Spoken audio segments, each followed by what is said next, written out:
اللهم انفعنا بما علمتنا وعلمنا ما ينفعنا وزدنا علما اللهم فقهنا في الدين ربی زدنی علما ربی زدنی علما ربی زدنی علما۔ السلام علیکم ورحمۃ اللہ وبرکاتہ۔ کیا حال ہے آپ لوگوں کے؟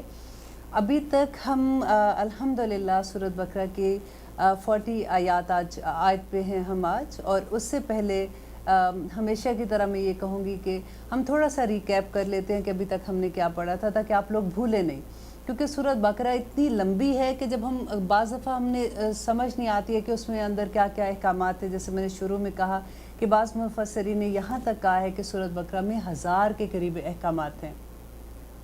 تو ہم نے شروع میں اللہ سبحانہ تعالیٰ سے دعا کی تھی کہ اہدنا الصراط المستقیم۔ اللہ سبحانہ تعالیٰ نے ہمیں پورا قرآن دے دیا، اور شروع میں اللہ سبحانہ تعالیٰ نے ہمیں 4 گروہوں کے بارے میں بتایا کہ یہ متقی ہیں، ایک جو کامیاب ہو جائیں گے، دوسرا کافر ہیں جو دوزخ میں جائیں گے، اور تیسرا اور چوتھا گروہ منافقین کا فاسقین کا تھا، جو مسلمانوں میں ہے، اور وہ والا گروہ ہے جو کہتے ہیں کہ ہم مسلمان ہیں لیکن ان کا عمل ویسا نہیں ہوتا۔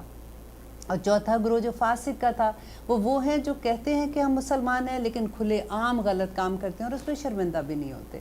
اس کے بعد اللہ سبحانہ تعالیٰ نے بتایا کہ اعبدوا ربکم، کہ میری عبادت کرو۔ کیوں عبادت کرو؟ الذی خلقکم والذین من قبلکم، کہ ان لوگوں کو جو تم سے پہلے تھے ان کو بھی پیدا کیا اور تمہیں بھی پیدا کیا۔ اور اس کے فوراً بعد اللہ سبحانہ تعالیٰ ہمیں بتاتے ہیں کہ میں نے تمہیں پیدا کیسے کیا۔ پہلی تخلیق آدم علیہ السلام کی، وہ پورا قصہ میں نے لاسٹ پروگرام میں آپ کو سنایا تھا۔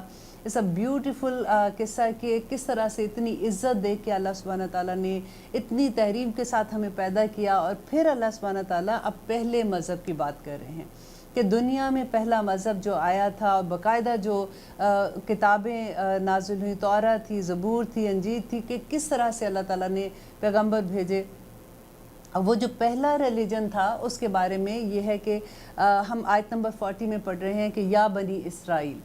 اب بنی اسرائیل کا قصہ بتانے سے پہلے میں آپ کو ایک سٹوری بتاؤں گی۔ ابھی مجھے یوں لگ رہا ہے کہ ہم قرآن تفسیر کے ساتھ ساتھ ہم تاریخ کی کلاس بھی کر رہے ہیں۔ ہمیں ہسٹری آف اسلام کی بھی کتاب کو ساتھ ساتھ لے کے چلنا پڑے گا، تاکہ آپ کو اچھے سے سمجھ آ جائے کہ ہم کس کے بارے میں کیا بات کر رہے ہیں۔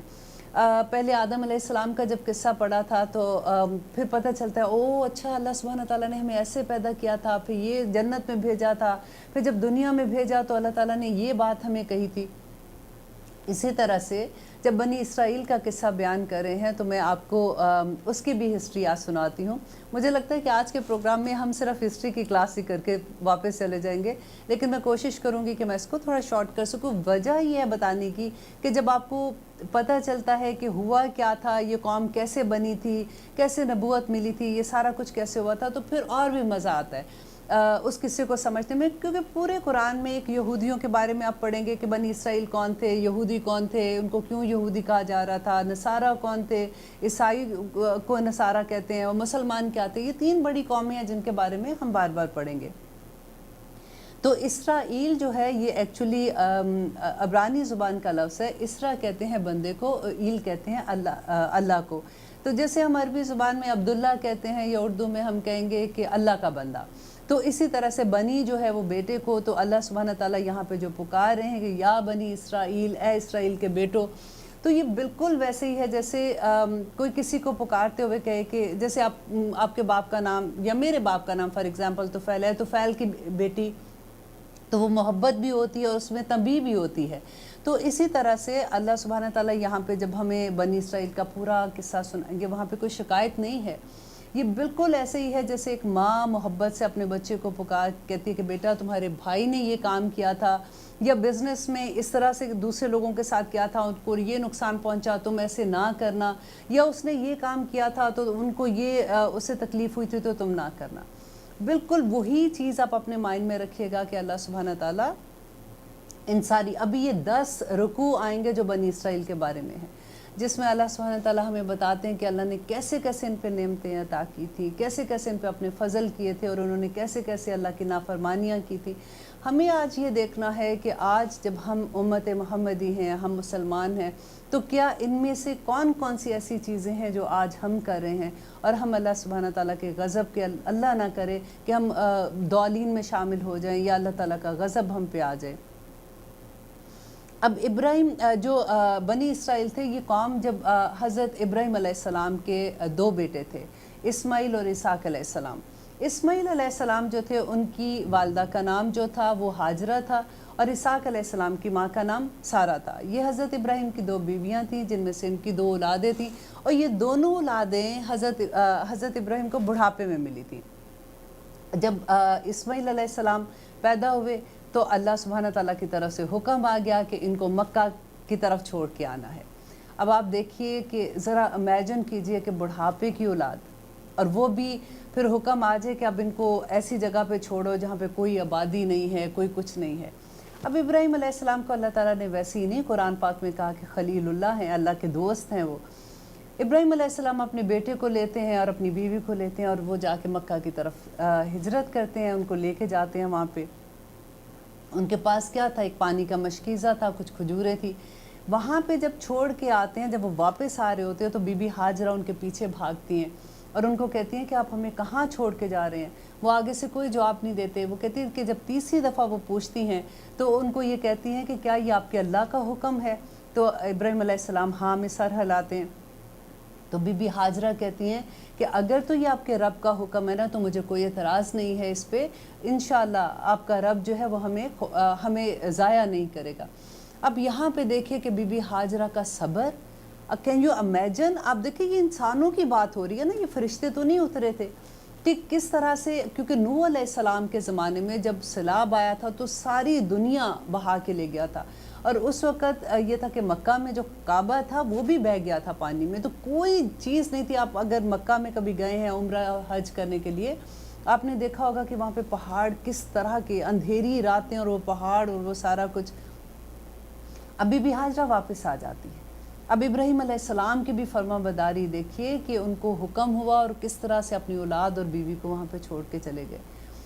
اب وہ واپس آتی ہیں، اور وہ پھر آپ نے وہ قصہ سنا ہوگا کہ جب بچے کو بھوک لگتی ہے، وہ کھجوریں ختم ہو جاتی ہیں، پانی ختم ہو جاتا ہے، کیسے وہ صفا مروہ پہ بھاگتی ہیں، دوڑتی ہیں، اور وہ کس طرح سے پانی تلاش کر رہی ہیں، اور وہ پھر کس طرح سے آب زمزم وہاں پہ نکلتا ہے۔ آپ یہاں پہ یہ دیکھیے کہ بی بی ہاجرہ کا صفا مروہ پہ بھاگنا اللہ سبحانہ تعالیٰ کو وہ اتنا پسند آیا کہ رہتی دنیا تک تمام انسانوں کو، آدمی کو، عورت کو، بچوں کو ان کے قدموں پہ چلا دیا، اور نہ صرف چلایا بلکہ ہر قدم پہ ثواب رکھ دیا۔ ہمارا عمرہ اور حج کمپلیٹ ہی نہیں ہوتا اگر ہم یہ صفا مروہ کی صحیح نہیں کرتے ہیں تو۔ اب یہاں پہ دیکھیے کہ اب وہاں پہ وہ چھوڑ جاتے ہیں ان کو، تو اب آب زمزم کا چشمہ نکل آتا ہے، وہاں سے ایک قبیلہ گزرتا ہے۔ قبیلہ کے لوگ، جیسے وہاں پہ یہ ہوتا تھا کہ جہاں بھی پانی ہوتا تھا وہاں پہ وہ لشکر ٹھہر جاتا تھا، وہاں پہ وہ پانی دیکھتے ہیں تو وہاں پہ اپنے ایک بیچ میں سے آدمی کو بھیجتے ہیں کہ یہ کس کا ہے، مالک اس کا، اس چشمے کا کون ہے۔ وہ بی بی ہاجرہ کے پاس جاتے ہیں اور ان سے کہتے ہیں کہ ہم یہاں پہ پڑاؤ ڈالنا چاہتے ہیں، اور پانی کے عوض وہ بات ان کی ہو جاتی ہے کہ تم کھانا دو گے اور یہ کرو گے وہ کرو گے، اور پھر وہ ادھر ہی پڑاؤ ڈال دیتے ہیں۔ یہ قبیلہ جرہم کے لوگ تھے۔ اب قبیلہ جرہم کا وہاں پہ آباد ہونا، اور انہی قبیلے کی لڑکی سے حضرت اسماعیل علیہ السلام کی شادی بھی ہوئی تھی۔ اب دیکھیے اللہ سبحانہ تعالیٰ نے ان کو دوستیاں بھی دے دی، ان کو رہنے کے لوگ بھی دے دیے، ان کو کھانے پینے کا انتظام کر دیا۔ وہ ایک بڑے سے قبیلے کے ساتھ رہنا شروع ہو گئی تھی۔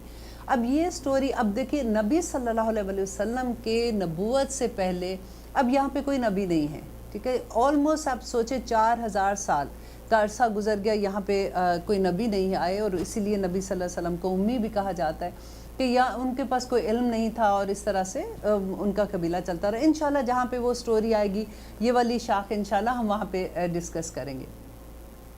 اب دوسری طرف آئیے کہ حضرت اسحاق علیہ السلام، حضرت ابراہیم کے دوسرے بیٹے، اور ان کی بیوی جو حضرت ابراہیم کی دوسری بیوی سارہ میں سے جو پیدا ہوئے تھے۔ اسحاق علیہ السلام کو اللہ سبحانہ تعالیٰ نے، قرآن میں ہی ہے کہ اللہ تعالیٰ نے ان کو خوشخبری دی یعقوب علیہ السلام کی، اینڈ یعقوب علیہ السلام کے پھر 12 بیٹے تھے جو 12 قبیلے بھی بنے، اور سب سے بڑے بیٹے کا نام یہودا تھا، اور انہی کے بیٹوں میں سے 2 بیٹے جو حضرت یوسف علیہ السلام اور بنیامین کی بات آپ سورہ یوسف میں پڑھیں گے، تو 10 بیٹے ان کے ایک دوسری بیوی میں سے تھے، اور یہ جو 2 بیٹے تھے یوسف علیہ السلام اور بنیامین تھے، یہ دوسری بیوی میں ستیلے بھائی تھے۔ یوسف علیہ السلام بہت خوبصورت بھی تھے، چھوٹے بھی تھے، حضرت یعقوب علیہ السلام بہت پیار بھی کرتے تھے، اب جو دوسرے 10 بھائی تھے وہ ان میں تھوڑی سی جیلسی ہو گئی. انہوں نے کہا کہ یہ باپ جو ہے ہمارا جب سے یہ پیدا ہوا ہے سارا دھیان اس کو دیتا ہے، اسے محبت کرتا ہے، ہمیں نہیں پیار کرتا، تو ہم یوں کرتے ہیں کہ ہم اس کو لے جاتے ہیں اور جا کے اس کو ہم کہیں گے کہ اس کو بھیڑیا کھا گیا، اس کو مار دیتے ہیں. یہ 10 بھائی پلان کر رہے ہیں. اب وہ جاتے ہیں حضرت یعقوب علیہ السلام کے پاس، ان کو کہتے ہیں کہ ہم اپنے بھائی کو ہم جا رہے ہیں، جیسے آج کل کے زمانے میں آپ یہ سوچ لیں کہ پکنک پہ جا رہے ہیں اور ہم اس کو بھی ساتھ لے جانا چاہتے ہیں. حضرت یعقوب علیہ السلام نہیں بھیجنا چاہتے تھے، وہ ڈرتے تھے. اور قرآن میں یہ آتا ہے کہ وہ ان کو کہتے ہیں کہ مجھے ڈر لگتا ہے یہ چھوٹا کہیں اس کو بھیڑیا نہ کھا جائے. وہ کہتے ہیں کہ ہم تو 10 بھائی ہیں اور اتنا بڑا جتھا ہے، ہم اتنے مضبوط ہیں، تو ہم ایسا نہیں ہوگا، ہم سارے اس کے یہ باہر نکلے گا، اس کو مزہ بھی آئے گا. تو حضرت یعقوب علیہ السلام بھیج دیتے ہیں. اب یوسف علیہ السلام جب ان کے ساتھ جاتے ہیں تو کیا ہوتا ہے کہ وہاں پہ جب یہ پلان کرتے ہیں تو ان کا جو سب سے بڑا بھائی ہے یہودا، وہ ان کو یہ کہتا ہے کہ دیکھو اس کو قتل نہ کرو، ہم یہ کرتے ہیں کہ اس کو، یہ کنواں ہے یہاں پہ، ہم اس میں پھینک دیتے ہیں تاکہ ہمارے اوپر قتل کا الزام بھی نہیں آئے گا، ہم کہیں گے باپ کو جا کے کہ اس کو بھیڑیا کھا گیا. اب وہ اس کو کنویں میں پھینک دیتے ہیں. اب دیکھیے اس کنویں میں اللہ سبحانہ تعالیٰ کی حکمت دیکھیے کہ ان کو کیا الہام ہوتا ہے، وحی ہوتی ہے کہ وہ سکون سے اس کنویں میں بیٹھے ہوئے ہیں. اب یہ بھائی واپس جاتے ہیں حضرت یعقوب علیہ السلام کو کہتے ہیں کہ وہ اس کو بھیڑیا کھا گیا. وہ روتے ہیں اور وہ اس کی قمیض جو ہے اس کو پھاڑ کے لے جاتے ہیں اور اس کو جانور کا خون لگا دیتے ہیں. یہ انشاءاللہ جہاں جہاں یہ سٹوری آئے گی میں مور ڈیٹیل میں آپ کو بتاؤں گی. ابھی میں کوشش کر رہی ہوں کہ میں جلدی سے آپ کو تھوڑا سا ان کا بیک گراؤنڈ بتا دوں تاکہ آپ اگلے 10 رکوع کیونکہ بنی اسرائیل کے بارے میں ہے تو آپ کو اچھے سے اندازہ ہو جائے کہ یہ کیا کن کی بات ہو رہی ہے. اب وہاں پہ کیا ہوتا ہے کہ ایک قافلہ گزرتا ہے. پھر وہی بات کہ کنواں تھا، پانی تھا، تو وہ وہاں پہ ایک آدمی کو بھیجتے ہیں کہ وہ جا کے کنویں میں سے پانی لے کے آئے. جب وہ اپنا ڈول ڈالتا ہے پانی کے اندر تو پانی جب باہر کھینچتا ہے تو حضرت یوسف علیہ السلام چھوٹے سے تو تھے، وہ پانی وہ ڈول کے میں بیٹھ کے اوپر آ جاتے ہیں. اب اس زمانے میں کیا ہوتا تھا کہ غلام بکتے تھے، انسان بکتے تھے جو غلام ہوتے تھے. تو وہ جو ڈول اوپر اٹھاتا ہے وہ دیکھتا ہے، وہ بڑا خوش ہوتا ہے، وہ کہتا ہے کہ چلو جی یہ تو ایک قسم کا مال آ گیا ہاتھ میں، تو ہم جائیں گے، کیونکہ یہ لوگ مصر سے آئے ہوئے تھے اور مصر میں واپس جا رہے تھے. اب شام سے مصر کا سفر آپ دیکھیں یا آگے آگے آپ جب پڑھیں گے نا تو آپ یاد رکھنا کیونکہ یہ شام میں تھے، رائٹ. شام میں حضرت یوسف علیہ السلام کیسے مصر پہنچے؟ تو وہ ایسے پہنچے تھے کہ یہ قافلہ ان کو لے گیا اور مصر کے بازار میں جا کے پھر یہ بکے. اور وہاں پہ جس آدمی نے اس کو خریدا وہ مصر کا بہت دولت مند آدمی تھا. وہ ان کو اپنے گھر لے کے گیا، اپنی بیوی کو یہ کہا کہ یہ بچہ جو ہے میں نے خریدا ہے اور اس سے اچھا سلوک کرنا، میں بھی ہم اس کو اپنی اولاد کی بنا لیں، مطلب ہم اپنا بچہ بنا لیں گے، یہ اس سے ہمیں فائدہ ہوگا. تو بیوی جیسے وہ گھر میں اپنے ان کے پلتے ہیں، بڑھتے ہیں، بڑے ہوتے ہیں. اب جب یہ جوان ہوتے ہیں نا تو بیوی کو ان سے وہ خوبصورت اتنے ہوتے ہیں. قرآن میں بھی آپ پڑھتے ہیں کہ حضرت یوسف علیہ السلام کے حسن کے بارے میں جو لکھا تھا کہ ان کی بیوی کو ان سے محبت ہو جاتی ہے. اب وہ پھر ایک قصہ آئے گا آگے کہ کیسے وہ کمرے میں دروازہ بند کر لیتی ہے اور ان کو اپنی طرف پکارتی ہے اور وہ کہتے ہیں کہ مجھے اللہ سے ڈر لگتا ہے اور میں مطلب اکیلا بھی ہوں لیکن اللہ ہمارے درمیان میں ہے اور میں کوئی ایسا کام نہیں کرنا چاہتا کہ میرے مالک جو ہے اس کو تکلیف ہو یا میں جو بھی مطلب وہ انہوں نے منع کیا اسے. اور وہ بھاگے دروازے کی طرف. جب دروازے کی طرف بھاگتے ہیں تو آگے اس کا خامند کھڑا ہوتا ہے جیسے دروازہ کھلتا ہے. تو آپ دیکھیے وہ حالت کیا اس وقت ہوگی کہ سامنے اس کا میاں کھڑا ہے. اچھا دا مومنٹ بیوی آپ کو ایسا لگے گا یہ آج کی کوئی ڈرامہ دیکھ رہے ہیں ٹی وی پہ یا پھر کوئی قصہ پڑھ رہے ہیں کسی کا. تو جیسے ہی بیوی نے اپنے خامند کو دیکھا تو اس نے پوری بات بدل دی. اس نے کہا کہ دیکھو یہ آدمی جو ہے تم نے اس کو غلام کو کہاں سے کہاں پہنچایا، اتنی عزت دی، تو یہ تمہاری بیوی کے ساتھ غلط کام کرنا چاہ رہا ہے.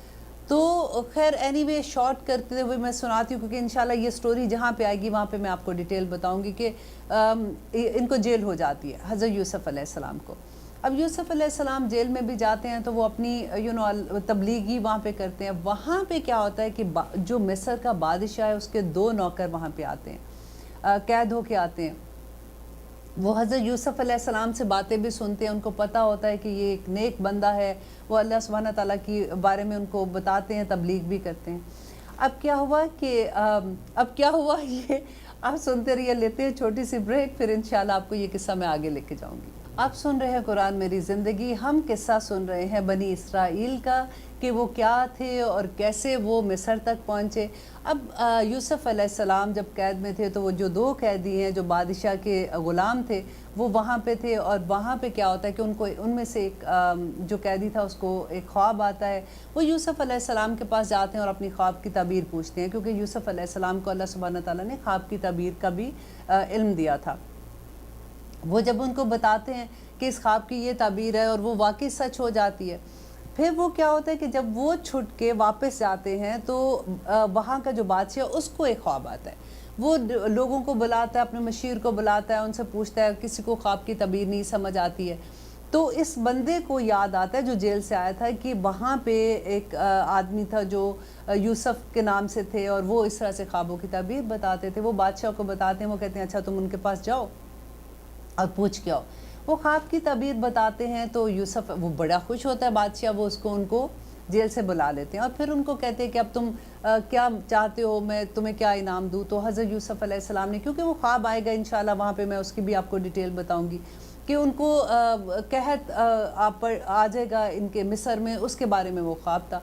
تو یوسف علیہ السلام ان کو کہتے ہیں کہ اگر آپ مجھے جو خزانہ، آپ آج کی زبان میں سوچ لیں کہ خزانے کے گورنر کو کیا کہتے ہیں، کہ مطلب مجھے جو اس کا ڈپارٹمنٹ ہے جہاں پہ میں یہ چیز دیکھوں گا کہ خزانے کا کیسے حفاظت کرنی ہے، تو مجھے آپ ادھر لگا دیں. وہ ان کی بات مانی جاتی ہے، ان کو وہ وہاں پہ مشیر لگا دیتے ہیں خزانے کا. تو اب کیا ہوتا ہے، کیونکہ یہ اتنے نیک ہوتے ہیں، وہ اپنی جب لوگ ان سے ملتے ہیں، ان کو دیکھتے ہیں، ان کی بڑی عزت ہوتی ہے، اور ایک ویسے بھی بادشاہ نے ان کو رکھا ہوا ہوتا ہے. تو وہاں پہ جب قحط پڑتا ہے اور ان کی عقل مندی سے وہ کس طرح سے گندم کو بچاتے ہیں اور کیسے وہ گندم خرچ کرتے ہیں، اس کا جو بھی ایک ڈیٹیل آئے گی انشاءاللہ صورت میں، تو وہاں پہ میں آپ کو اس کا بھی تذکرہ کروں گی. تو اب کیا ہوتا ہے کہ جس وقت قحط آتا ہے تو سارے اراؤنڈ جگہوں پہ بھی آتا ہے. اب شام میں جب لوگوں کو وہاں پہ گندم ختم ہوتی ہے تو وہاں سے لوگ آتے ہیں ان کے پاس گندم مانگنے کے لیے، کیونکہ انہوں نے سیو کی ہوتی ہے. تو وہاں سے ان کے بھائی آتے ہیں. تو یہ حضرت یوسف علیہ السلام اپنے بھائیوں کو پہچان جاتے ہیں، لیکن وہ نہیں پہچانتے کیونکہ یوسف علیہ السلام اس وقت بہت چھوٹے تھے. اب وہ جوان آدمی بن چکے تھے، لیکن یوسف علیہ السلام اپنے بھائیوں کو جوانی میں دیکھا ہوتا ہے تو وہ پہچان جاتے ہیں. اب وہ پھر ایک اور سارا قصہ آئے گا کہ کس طرح سے ان کو دیتے ہیں، اور پھر کیسے یوسف علیہ السلام ایک تدبیر کرتے ہیں، کیسے وہ اپنے بھائیوں کو، پھر ان کو پتہ چل جاتا ہے کہ یہ ہمارے بھائی ہیں، اور پھر کیسے ان کو وہ کہتے ہیں کہ اب تم سارے مصر میں میرے پاس آ جاؤ. اور ان کے پوری فیملی جو ہوتی ہے حضرت یعقوب علیہ السلام کو پتہ چلتا ہے، اور وہ کیسے وہ پھر سارے مائگریٹ ہو کے مصر میں آتے ہیں. اب یہاں پہ آپ لوگ یہ دیکھیں کہ جب وہ مصر میں آ گئے ہیں تو پھر فرعون بھی تو مصر میں تھا، اور پھر وہ جب ان کے اوپر ظلم ہوتا ہے تو کیسے یہ دریا سے نکلتے، دریا 2 ٹکڑے ہو جاتا ہے اور وہ بیچ میں سے کیسے نکل کے جاتے ہیں. تو یہ سارا مصر کا واقعہ آگے پڑھیں گے نا تو پھر میں آپ کو انشاءاللہ وہاں کی ڈیٹیل بھی بتاتی رہوں گی. اب آپ کو یہاں تک تو پتہ چل گیا نا کہ یہ خاندان مصر میں کیسے آیا تھا. اب دیکھیے یہ نبیوں کی اولادیں تھیں، سارے کے سارے ایک نبی کے بعد دوسرا، اور ایک ہی خاندان میں سے آ رہے ہیں نا، اور انہی کے خاندان کے آگے بچے ہیں، انہی کے خاندان کے بڑے ہیں. اب مصر میں اتنی عزت، اتنا احترام ان کو مل رہا ہے کیونکہ یوسف علیہ السلام کی وجہ سے. اب یوسف علیہ السلام کی وجہ سے جو احترام ان کو مل رہا ہے تو وہ آگے کیا کرتے ہیں، آگے چلیے ہم پڑھیں گے تو انشاءاللہ اب آپ کو مزہ آئے گا کہ یا بنی اسرائیل، اے اسرائیل کے بیٹو، اذکروا یاد کرو نعمتی، میری نعمت کو، التی وہ جو انعمت علیکم، جو میں نے انعام کی تم پر. اب کیا انعام کیا تھا اللہ سبحانہ تعالیٰ نے؟ یہاں پہ اللہ تعالیٰ وہ جو نعمت ان کو یاد کرا رہے ہیں وہ نبوت کی نعمت یاد کرا رہے ہیں کہ کیسے میں نے نبی تم پہ بھیجے اور کیسے میں نے تمہیں فضیلت دی. اوفو بیعہدی، اوفو تم پورا کرو، بیعہدی میرے عہد کو، اوفی میں پورا کروں گا، بیعہدکم تمہارے عہد کو، فَإِيَّايَ فَارْهَبُونَ تو پس مجھے سے ڈرو.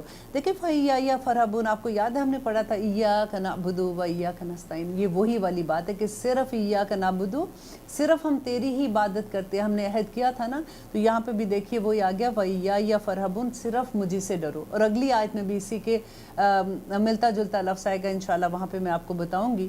اب یہاں پہ اللہ تعالیٰ کون سی نعمت یاد کرا رہے ہیں؟ ان کو نبوت کی نعمت یاد کرا رہے ہیں، اور کون سا عہد کہہ رہے ہیں؟ کیونکہ اولڈ ٹیسٹمنٹ میں باب نمبر 18 میں آیت نمبر 18 اور 19 میں اللہ سبحانہ تعالیٰ تورات میں کہہ رہے ہیں کہ میں ان کے بھائیوں میں سے تیری مانند ایک نبی بھیجوں گا اور اس کے منہ میں اپنا کلام ڈالوں گا اور وہ کچھ بتائے گا جو میں اس کو کہوں گا. تو ان کی کتابوں میں یہ حکم تھا ان کو کہ ایک نبی آئے گا. تو اسی وجہ سے تو یہ مدینہ میں آ کے رکے تھے. بنو قینقاع، بنو نذیر، بنو قریظہ کی جو میں نے ہسٹری آپ کو بتائی تھی کہ یہ 3 قبیلے کیوں آئے تھے، کیونکہ یہ اس وقت نبی صلی اللہ علیہ وسلم کی پیدائش سے 500 سال پہلے ان کے اوپر رومن نے حملہ کیا تھا اور ان کو اپنا غلام بنا لیا تھا. ان کو اتنا مارتے تھے، ان کے ساتھ غلامی کراتے تھے. تو ان کی کتابوں میں ان کو پتہ تھا کہ ایک نبی اس علاقے میں آئے گا، تو وہ یہاں پہ آ کے بسنا شروع ہو گئے تھے. تو اللہ تعالیٰ وہ عہد یاد کرا رہے ہیں کہ وہ عہد یاد کرو جب میں نے تمہیں کہا تھا کہ ایک نبی آئے گا تو اس کا تم ساتھ دو، مت ایسی حرکتیں کرو. اور وہ آمنو اور ایمان لاؤ بیما ساتھ اس وجہ سے انزلتو جو میں نے نازل کیا. اب دیکھیں نبی صلی اللہ علیہ وسلم پہ قرآن نازل ہو رہا ہے نا، تو ان کو کیا کہہ رہے ہیں کہ ان کو کہہ دو کہ وہ آمنو اور ایمان لاؤ بما اس پر انزلتو جو میں نے نازل کیا، مصدقاً تصدیق کرنے والا ہے لما اس کی معکم جو تمہارے پاس ہے. تو یہودیوں کے پاس کیا تھا اس وقت؟ بنی اسرائیل کے پاس ان کے پاس تورات تھی. تو وہ تورات کی بھی انزلتو جو میں نے نازل کیا. اللہ نے کیا نازل کیا تھا نبی صلی اللہ علیہ وسلم پر؟ قرآن پاک. یہاں پہ دیکھیے وہ لوگ جو یہ کہتے ہیں نا کہ کوئی ضرورت نہیں ہے، جو بھی ریلیجن کا ہے وہ اپنے ریلیجن میں رہے، پھر بھی یہ ہو جائے گا وہ جو. یہاں پہ آپ یہ دعویٰ جب ہم کبھی کسی کو کرتے ہیں نا، جو لوگ بھی کرتے ہیں، اگر کبھی یہودی سے آپ کی بات ہوتی ہے، کبھی کسی کو بتانا ہو تو آپ یہ آیت یاد کر لیں اور یہ آیت آپ کوٹ کر سکتے ہیں کہ اللہ سبحانہ تعالیٰ نے کہا کہ انزلت مصدقا لما معکم، کہ وہ اس پر ایمان لاؤ جو میں نے نازل کیا تم پر اور جو تصدیق کرنے والا ہے جو تمہارے پاس ہے. وَلَا تَكُونُوا أَوَّلَ كَافِرٍ بِهِ، اور پہلے کافر انکار کرنے والے مت بن جاؤ، کیونکہ یہودی جو تھے وہ صاحب علم تھے. اب مدینہ کے لوگوں کو تو یہ پتا تھا، کیونکہ وہاں پہ 2 قبیلے تھے، اوف خزرج تھے، ان کے پاس تو علم نہیں تھا. ان کو یہ پتا تھا کہ ان کے پاس تو آسمانی کتاب ہے. اگر یہ نبی صلی اللہ علیہ وسلم پر یقین لے آئیں گے، کیونکہ نبی صلی اللہ علیہ وسلم بھی وہی بات کہہ رہے ہیں، اللہ سبحانہ تعالیٰ کی بتا رہے، جبرائیل علیہ السلام وہی لے کے آتے ہیں، اسی مذہب کی کنٹینیوٹی تھی یہ والی. تو اب وہ اللہ سبحانہ تعالیٰ کہہ رہے ہیں کہ تم پہلے انکار کرنے والے نہ بن جاؤ. وَلَا تَشْتَرُوا بِآيَاتِي، اور نہ بیچو میری آیات کو ثمناً قلیلا، تھوڑی قیمت پر میری آیات کو نہ بیچو. وَإِيَّايَ فَاتَّقُونِ، دیکھیں پھر وہ آ گیا، اور صرف مجھ سے تقوی اختیار کرو. وَلَا تَشْتَرُوا بِآيَاتِي ثَمَنًا قَلِيلًا کیا ہے؟ یہ وہی فتوے کی بات ہے کہ جب ہم چھوٹی سی قیمت پہ کسی کی عزت حاصل کرنے کے لیے یا کسی کو خوش کرنے کے لیے ہم فتویٰ دے دیتے کہ نہیں قرآن میں ایسے نہیں لکھا ہوا، قرآن میں یہ بات ایسے ہے، قرآن میں ایسے، یا پھر ہم کوئی ایسا حکم جو سخت حکم ہے نا، اس کو ہم اتنا اور چیزیں زن اس میں ڈال کے، یا اس میں اتنی ادھر کی بات ادھر کی بات کہ لوگوں کو اصل بات ہی بھول جائے کہ اصل بات کیا کہی تھی. تو لوگوں کو بہکا دینا جس کو کہتے ہیں، کہ تھوڑی سی قیمت پہ کسی کو خوش کرنے کے لیے. اب آپ فار ایگزامپل ہم کوئی ہمیں انوائٹ کرتے ہیں نا اپنے گھر میں، اور وہ ہمیں کہتے ہیں کہ جی آ کے آپ درس دیں، اور ساتھ وہ کہتے ہیں دیکھیں آپ ذرا ایسی والی بات نہ کرنا کیونکہ ہمارا عقیدہ تھوڑا سا اس طرح کا ہے. اور ہم کہیں کہ ٹھیک ہے، ہم اللہ سبحانہ، ہم قرآن کی بات کرنے جا رہے ہوتے ہیں نا، اس میں ہم یہ نہیں کر سکتے ہیں. جو واضح احکامات ہیں ان کو واضح ہی رکھنا چاہیے. ایک عالم کے لیے یہ بہت بڑی بات ہوتی ہے کہ آپ کو جب قرآن آپ کے سامنے کھلتا ہے تو آپ اپنی خواہش کے مطابق اس لفظوں کو چینج نہیں کر سکتے ہیں. یہاں پہ اللہ تعالیٰ یہی کہہ رہے ہیں وَلَا تَشْتَرُوا بِآيَاتِي، اور نہ بیچو میری آیات کو ثَمَنًا قَلِيلًا. دیکھیں اللہ سبحانہ تعالیٰ جس نے انسان کو بنایا ہے نا، اس کو سب اس کی کمزوریوں کا بھی پتا تھا، اسی لیے کھول کھول کے بیان کر دیا ہے فَإِيَّايَ فَاتَّقُونِ، تو پس مجھے سے تقوی اختیار کرو. ولا، اور نہ تلبسوا الحق، اور نہ گڈمٹ کرو حق کو بالباطل، باطل کے ساتھ، وتکتموا الحق، اور نہ چھپاؤ حق کو وانتم تعلمون، تم تو جانتے ہو اس بات کو. گڈمٹ کیسے حق کو کرتے ہیں؟ دیکھیں وہ چیز جیسے اب کوئی لوگ ہوتے ہیں وہ کچھ نیکیاں کر رہے ہوتے ہیں، ظاہری طور پہ فار ایگزامپل لگے گا کہ آپ کسی کو دیکھو کہ ماشاءاللہ پوری نمازیں بھی پڑھ رہا ہے، ساتھ اسی محفل میں بیٹھا ہے، تھوڑی دیر اذان کی آوازیں، چلو نماز کا ٹائم ہو گیا، ہم نماز پڑھ لیں، اور وہ دیکھنے میں بھی اچھے لگ رہے ہیں، پھر واپس آ کے بیٹھتے ہیں تو کسی کے بارے میں چغلی بھی لگا دی ہے، کسی کے بارے میں کوئی ایسی بات بھی کر دی ہے. تو گڑمڑ ہو گیا نا، کبھی سمجھ نہیں آتی کہ یہ تو اتنے نیک لوگ ہیں، اب یہ بھی کر رہے ہیں.